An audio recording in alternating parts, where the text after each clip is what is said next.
ડભોઈ તાલુકાનું પલાસવાડા ગામ હાલમાં માર્ગ અને રેલવે તંત્રની બેદરકારીનું કેન્દ્ર બન્યું છે।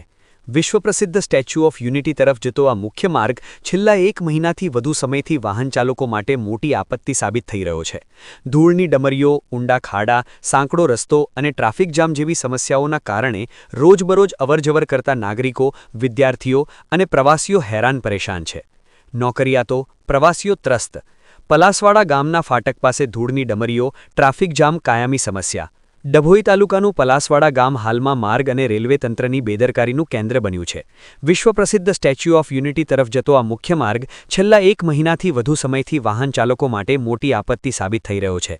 ધૂળની ડમરીઓ, ઊંડા ખાડા, સાંકડો રસ્તો અને ટ્રાફિક જામ જેવી સમસ્યાઓના કારણે રોજબરોજ અવરજવર કરતા નાગરિકો, વિદ્યાર્થીઓ અને પ્રવાસીઓ હેરાન પરેશાન છે।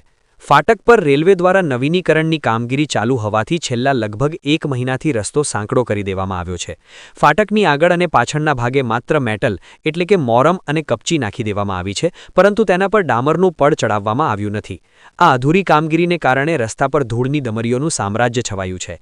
સ્થાનિક ગ્રામજનો અને વાહનચાલકો દ્વારા કોન્ટ્રાક્ટરને વારંવાર રજૂઆત કરવામાં આવી છે કે ધૂળને બેસાડવા માટે રોજ 1 ટેન્કર પાણીનો છંટકાવ કરવામાં આવે। જો કે કોન્ટ્રાક્ટર આ રજૂઆતને ગણકારતા નથી, જેના કારણે ધૂળની ડમરીઓ સતત ઉડતી રહે છે। અકસ્માતનો ભય।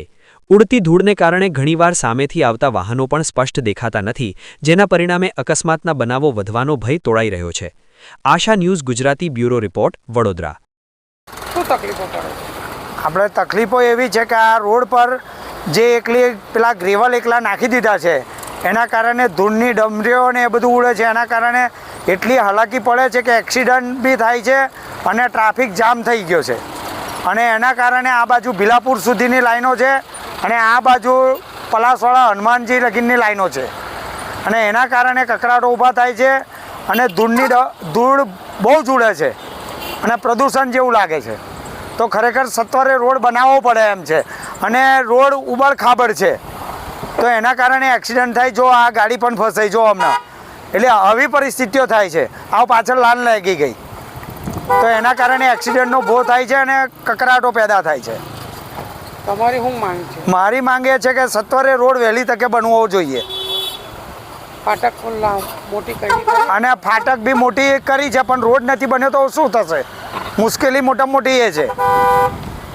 શું તકલીફો છે તમને? તકલીફ સાહેબ, પલાસવાડાના એક નાગરિક તરીકે મારા ગામની અંદર જે ફાટક ગયેલી છે રેલવે, અને આ જે ધૂળ ઉડે છે એટલે દરેકને તકલીફ છે। આવતા જતા દરેક રાહતદારીને તકલીફ છે, પછી ગામના લોકોને તકલીફ છે। તો વહેલી તકે આ મંજૂરી મળે અને વહેલી તકે ફાટક ખુલ્લી કરે। ફાટક ખુલ્લી ના કરે તો વહેલી તકે એનું કામ પૂરું કરે, એવી અમારે માગણી છે। રોડ બનાવ્યો છે ખરો? રોડ બનાવ્યો છે સાહેબ, પણ હવે રોડ તો હવે નજર સામે જ તમને દેખાય છે, ધૂળ ઉડે છે એવું। શું નાખેલું છે? એકલા ડ્રસ્ટ જ નાખેલા છે, કોરી કપચીનો ડ્રસ્ટ નાખેલો છે ને એકલો ધૂળ ઉડ્યા કરે છે। અમે વારે ઘડીએ રજૂઆત કરી, છતાંય ધૂળ તો ઉડે જ છે, પણ એ લોકો પાણીનો કોઈ છંટકાવ નહીં ઉપર। અને મને તો એવું લાગે છે ત્યાં સુધી તો સાહેબ હલકી કક્ષાનું કામગીરી થતી હોય એવું લાગે છે। તમારી શું માંગ છે? અમારી માંગ એવી સાહેબ કે આ ફાટક વહેલી તકે બની જાય તો અમે અમારા ગામને કોઈ પ્રશ્ન ના રહે પહેલી વાર, અને રાહતદારી તરીકે કોઈ પણ આવતા જતા બધાને તકલીફ ના રહે।